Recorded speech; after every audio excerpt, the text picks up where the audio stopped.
New additions this year to the Masters contest. See Tony Hawk right now with some last-minute warm-up runs. The guy needs no introduction, but we have Chris Miller in the house here at Bondi for the first time ever. Chris Miller's first Bowlarama, first time that Chris Miller has ever skated this pool. Chris Miller was a legendary pool skater in the 80s and early 90s. Went on to start some of his own skateboard companies and shoe companies. He's won the Vans Pool Party Masters division, I believe, about 6 times. We finally talked him into getting down to Bondi. He's here cruising with the family, supporting his son, Zach, who's competing in the pro division, taking a little vacation, and he has been ripping the Bondi pool the last few days. Neil, let's talk about who we've got. Okay, so Tony Hawk arrived last year. He ended up absolutely killing it and winning. Steve Caballero has won many years in a row prior to that.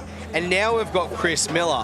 What are your thoughts on those 3 guys in the Masters? This is going to be one of the biggest, or this is definitely the biggest contest we've seen in the Masters.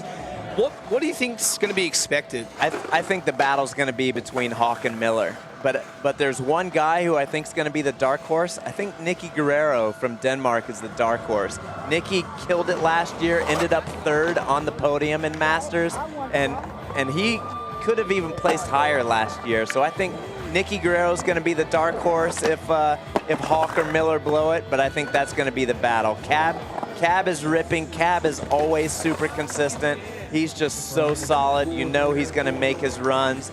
But I think we saw last year that Hawk was maybe just a step ahead of Cab, but I think Miller's going to be right there battling for the win.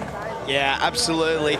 I mean, Chris Miller's been here for about a week and a half, trying to get his Bondi Vans Bowlarama legs going, and it's one of those places. You've skated this before. Yeah, and Miller was just like everyone else that skated here. He's like, man, just seeing photos and video of this thing, I thought it was going to be a lot easier. This thing is tough, and that's for people that have not skated this pool.